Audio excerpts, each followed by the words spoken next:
내가 좋아하는 2호선. 아 그래 여기는 사야겠다. 샀어요. 보지 않고. 네. 2호선 탈라 그러니까 뭐야 출구가 없어. 2호선 출구는 저기. 이거는 내가 지도만 보고 샀더니 잘못됐구나.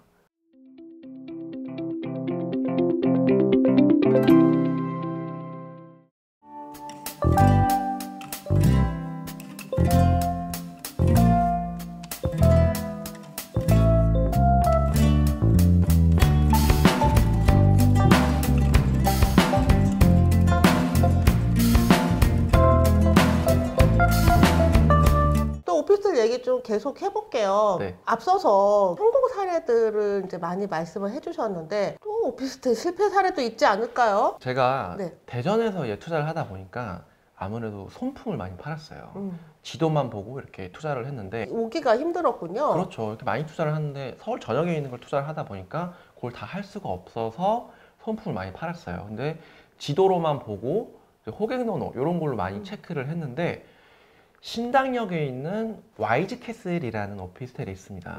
거기가 2호선, 6호선 환승역이에요. 내가 좋아하는 2호선. 아 그래 여기는 사야겠다. 샀어요. 보지 않고. 네, 아파트 투자를 많이 하다 보니까 네. 안 보고 산 적이 많았고. 아, 안 보고 사시는군요. 예, 그렇죠. 아파트는 뭐 빤하니까. 그렇죠. 2호선 탈라 그러니까 뭐야 출구가 없어. 2호선 출구는 저기 버스 두 정거장 거리에 있는 거예요. 이 신당역이 환승하려면 한 500m는 더 걸어야 되는 거예요. 2호선, 6호선 초역세권이라서 샀는데 아 이거는 내가 지도만 보고 샀더니 잘못됐구나 라는 걸 일단 하나 닫고 스펙을 봤을 때는 주차 대수가 꽤 많은 것처럼 보였어요. 네. 근데 가다 보니까 자주식 주차는 다 장애인 주차였던 거예요. 나머지는 전부 기계식 주차니까 사실상 제 차는 주차를 할 수가 없는 거예요. 다 기계식 주차인 거예요? 그렇죠. 큰 차 타는 사람들은 어떡하죠? 못 하는 거예요. 현장에 가지 않더라도 네. 그 단지 내 공인중개사한테 꼼꼼하게 물어보고 체크를 해야지 그런 단지를 투자하지 않겠구나라는 걸 생각을 했어요. 체크할 때 주차 상태까지 체크를 해야 된다는 거 직접 타보지 않으면 모르잖아요. 그거. 그렇죠. 네. 네. 그것도 오피스텔 투자는 대중교통을 많이 이용해야 되겠다는 생각도 드네요. 그런 생각도 많이 들어요. 네. 제가 내 차 타고 다녔는데 지하철로 가서 계약을 하는 게 네. 직장인의 마음으로 직장인들은 어차피 대중교통을 이용할 거니까 맞아요, 그분들이 걷는 그 길이 어떤지도 네. 확인하지 않으면 판단을 하기가 쉽지 않겠네요. 네. 제가 또 하나 강조드리고 싶은 말씀이 역세권, 세대수 뭐 이런 거 다 떠나서 여자의 마음을 사로잡는 오피스텔을 사야 돼요. 근데 오피스텔은 안전. 네, 치안이 안전이 가장 중요합니다. 먼저. 네. 강남역 오피스텔 똑같이 있더라 하더라도 서초에 있냐, 강남구에 있냐에 따라서 마음이 달라요. 어디는 길거리에서 아저씨들이 담배 피우고 있어요. 그렇죠. 무서워요. 모텔, 호텔, 마사지샵, 안마 딱 있고 거기에 오피스텔이 있다? 좀 그래요. 딸이 있는데 서울로 상경시킨다? 안 보낼 것 같아요. 두 번째가 여자들이 좋아하는 상권이 있어요. 남자들이 좀 보는 거는 여기랑 얼마나 가깝냐, 면적은 얼마나 크냐, 주차는 이런 걸 보거든요. 네. 근데 여자들이 좋아하는 올리브영, 스타벅스 이런 게 있어야 되는 거예요. 남자들은 내가 담배 사러 가야 되는데 편의점이 어딨나 그런 걸 본단 말이에요. 완전 다른 관점으로 봐야 돼요. 맞아요. 그래서 저희 구독자분의 한 분은 20살 따님을 데리고 다니면서 임장을 갔대요. 야 너 여기 어때? 아빠 여긴 별로야. 여기 바닥에 전단지 봐.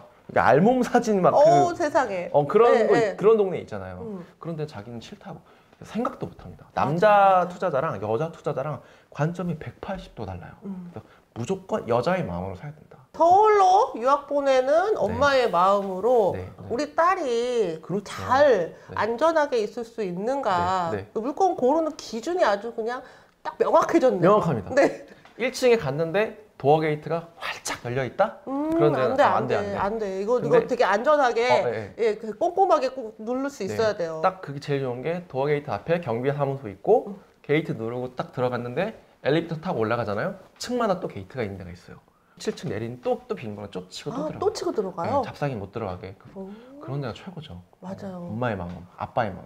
분양을 고가로 한다는 건 이제 개발자의 입장이고 네. 또 투자자의 입장에서는 얘를 저가로 사야 되잖아요. 맞습니다. 그리고 대출을 또 일으켜서 월세로 세팅을 해야 되는데 네. 오피스텔 대출 일반 대출하고 좀 다르죠. 그렇죠. 네, 오피스텔은 DSR 때문에 대출이 어렵다 이런 생각이 있는데요. 네. 어떤가요, 오피스텔 대출 상황이? 아파트에 분양받는 분들이 문제가 되는 게 오피스텔은 비주택이에요. 비주택이다 보니까 DSR 담보대출 선정할 때 8년으로 잡혀요. 8년. 그래서 DSR 확 높아지잖아요. 예, 주택담보대출에서는 굉장히 불리하거든요. 네. 하지만 사업자로 만약에 대출을 받는다, 사업 용도로 다 대신 쓰셔야겠죠, 실제로. 그런 경우에는 DSR을 안 보거든요. 사업자 대출이니까. 근데 그런 건 또 괜찮다. 일반 매매는 하셔서 나중에 사업자 대출을 전환을 하시면 되겠네요. 그렇죠. 또 신탁 대출도 많이 한다면서요. 경매로 낙찰받은 경우에 신탁대출을 받으면 많이 받으면 80%, 90%. 제가 한 가지 사례를 말씀드리면 최근에 문정역에 있는 오피스텔을 경매로 낙찰을 받았어요. 네.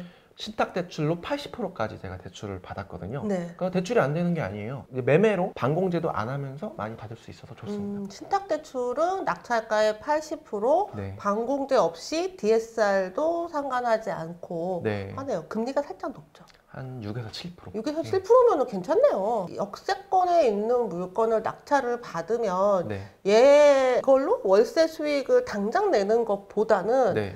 나중에 시세 차익을 기대하면서 네. 월세 받아서 이자 내는 정도로만 네. 하면 되겠네요. 이 상황에서 네. 지금 금리가 좀 꺾이고 있잖아요. 네.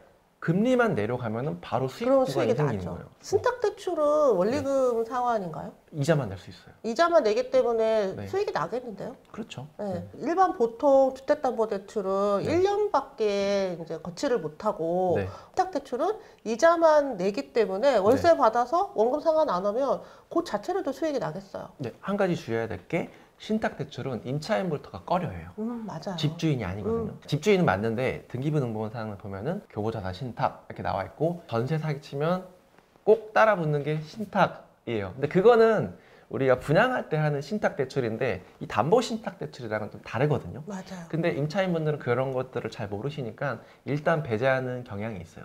그리고 보증금을 1000에 월세 100만 원 이렇게 했다면 그 1000만 원에 대해서는 대출을 상환을 하셔야 됩니다. 그런 단점이 있기 때문에 반공제 안 해주는 거거든요. 그건 알고 이제 투자를 하셨으면 좋겠습니다. 네.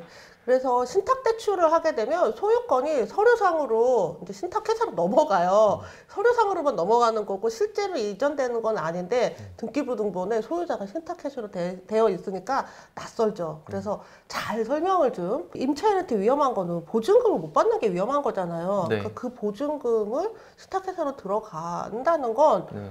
거꾸로 봐서 잃을 게 없다는 얘기죠. 맞습니다. 네. 네. 잘 설명을 해 주셔야 될 것 같습니다. 네. 그래서 오피스텔 투자를 할 때 신탁 대출, 사업자 대출로 하면 네. 월세 수익도 가능하겠는데요? 충분히 가능하죠. 음. 단순히 월세만 할 게 아니라 단기 임대도 돌릴 수가 있어요. 33M2라는 플랫폼이 있어요. 요거는 이제 전대차를 이용하기 때문에 합법인데 강남역이나 선릉역에 보면은 단기 임대를 돌리는 수요가 많아요. 그래서 월세 110만 원 받을 거를 130만 원을 받는다든가 추가 수익을 좀 더 노력하면 또 낼 수 있거든요. 네. 제가 경매로 낙찰을 받았는데 한동안 임차인이 안 맞춰져서 좀 골치를 아파서 한번 했더니 바로 들어오는 거예요. 오. 월세가 160만 원이 되는데 들어오시더라고요. 3개월 뭐 이렇게 하나요? 한 달, 주 단위로 할 수 있어요. 한 주 단위로. 아, 주 단위로? 예, 예. 그래서 뭐 4주, 6주 이렇게 들어오시더라고요. 여러 가지 방법이 많아요.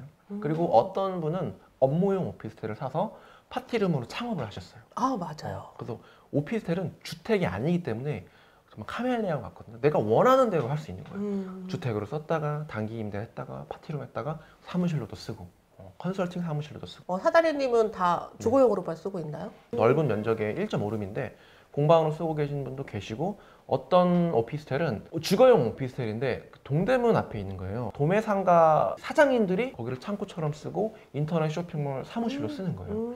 거기서 이제 스튜디오처럼 사진도 찍고 오피스텔은 집으로도 쓸 수 있지만 사무실로도 쓸 수 있기 때문에 수요가 굉장히 많습니다. 세금에 대해서 또 얘기 안 할 수가 없겠네요. 네. 오피스텔 세금에 대해서 조금 안내 좀 해주세요. 일단 취득세는 4.6% 고정이에요. 네. 근데 오피스텔을 무주택자가 취득하면은 나중에 그 사람이 주택을 취득할 때 취득세가 중과가 될 수가 있어요.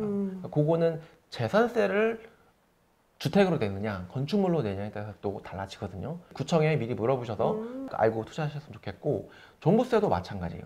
재산세를 주택으로 내느냐 건축물로 내냐에 따라서 주택종부세에 포함되기도 하고 토지 종부세에 포함되기도 합니다. 그런 부분에서 또 오피스텔이 카멜레온 같은 존재거든요. 오피스텔 여러 개 있으면 종부세를 부과를 피할 수는 좀 없는 상태죠. 종부세 때문에 주거용으로 많이 보유하는 게 사실 좀 부담스럽거든요. 네. 그래서 종부세 합산 배제 금액 안에서 9억 원까지 그래도 올랐어요. 주거용으로 보유를 하고 네. 나머지는 좀 업무용으로 바꾸거나 이렇게 할 수 있나요? 구청에 제가 물어봤어요. 똑같이 네. 궁금해서. 그랬더니 어떤 서식을 하나 보내주시더라고요. 업무용 변경 신고서를 음. 보내주시는데 필요한 서류가 전입세대 열람원, 네. 그 다음에 사업자 등록증, 그 사업자와 임대차 계약 맺은 거, 그리고 신고서 이렇게 내고 내부 사진, 그러니까 주거용으로 쓰고 있지 않다는 사진을 이렇게 5가지를 첨부해서 보내면 바로 주거용에서 업무용으로 바꿔줍니다. 오, 바로. 네, 바로. 오. 그때부터는 이제 업무용이기 때문에 주거용 그 종합부동산세에서 빠집니다. 괜찮네요. 어차피 취득할 때는 주거용으로 많이 되어 있는 경우가 많거든요. 네, 맞습니다. 그런데 얘를 업무용으로 어떻게 바꿀지 좀 고민이었는데 생각보다 굉장히 간단하네요. 네, 실제로 업무용을 쓰고 있다는 걸 증빙만 하면 됩니다. 부동산 투자로 지금 8년 정도 계속 투자를 하고 계신데요. 네. 사다리님만의 롱런을 하는 부동산 원칙이 있다고 들었습니다. 첫 번째는 편견 없이 투자하자라는 거예요. 네. 사람들이 아파트만 오른다라고 생각을 해요. 근데 상가도 시세 차익을 볼 수 있고요. 다가구도 괜찮아요. 토지도 괜찮고 지방 아파트도 괜찮습니다. 오피스텔도 그 중에 하나고. 투룸 오피스텔, 쓰리룸 오피스텔 안 오른다고 했었어요. 처음에 사람들. 그런데 50% 가까이 급등했거든요. 이렇게 편견을 버리고 투자해야지 그런 수익을 맛볼 수 있다는 거죠. 남들과 똑같은 길을 걸으면은 결국에는 그 무리 속에 있기 때문에 끝물에 물리는 거예요. 맞아요. 네. 대중에 속해 있으려는 그 사고를 탈피하고 편견 없이 스스로 생각하는 그런 사고 능력을 키우셨으면 좋겠습니다. 편견이라는 게 과거만 보는 거잖아요. 네. 사실 과거는 지나간 일이고 네. 지금은 모든 게 다 변화하고 있고 미래는 앞으로도 더 달라질 것인데 옛날에 오피스텔 안 됐다, 옛날에 빌라 안 올랐다 이게 네. 지금은 다 공식이 바뀌고 있고 아파트 무조건 오른다? 이것 또한 사실은 말이죠. 아닌 거죠. 네. 그래서 세상이 말하는 것과 동조하지 마라. 네. 오피스텔이 옛날에 안 올랐다라고 하잖아요. 2006년도부터 2012년도까지 서울 전역에 있는 오피스텔이 2배 가까이 올랐습니다. 1억 하던 게 2억이 되고 그랬는데 사람들은 오피스텔은 안 오른다라고 알고 있어요. 저는 그게 정말 이해가 안 그 가요. 잘못된 정보네요. 내가 알고 있는 상식이 틀릴 수도 있다라는 거를 스스로 검증을 한번 해볼 필요가 있다라는 거예요. 직접 확인을 해봐야 되겠네요. 맞습니다. 남의 네. 말만 듣지 말고. 네. 부동산 시장은 정말 변화무쌍해서 맞습니다. 앞으로도 여러 가지 변화가 일어날 거라는 걸 네. 잊지 말아야 될 것 같아요. 앞으로는 수익형이 제가 될 겁니다. 마지막으로 우리 구독자님께 하실 말씀 있으실까요? 마지막으로 제가 드리고 싶은 말씀은 너무 비싼 자산을 사지 않으셨으면 좋겠어요. 싼 게 가장 큰 호재예요. 제가 볼 때는. 지하철역이 들어오는데 뭐가 이런 게 아니라 가격이 싸다. 그것만으로도 실패할 수 없는 투자가 되는 거거든요. 오피스텔이 매력적인 이유가 망할 수가 없는 투자예요. 2가지로 부자가 될 수 있는데 못 팔아서 월세 부자가 되거나 시대 차익이 올라가지고 시대 차익을 봐서 부자가 되거나 그러니까 싸게 사면은 이 모든 게 다 가능하다라는 거예요. 구독자 여러분들도 얼마나 싼지 한번 스스로 평가를 해보시고 또 관심이 있으시면 제 채널 놀러 와주셔서 구독도 눌러주시고 책도 많이 봐주시면 좋을 것 같습니다. 경매랑 좀 비슷한 개념이네요. 저평가된 물건을 저렴하게 취득을 하셔야 수익을 낼 수 있는 거고요. 오피스텔에서 관심이 있으신 분들은 오피스텔 투자 바이블 그리고 사다리 TV에서 더 자세한 정보를 얻으실 수 있습니다.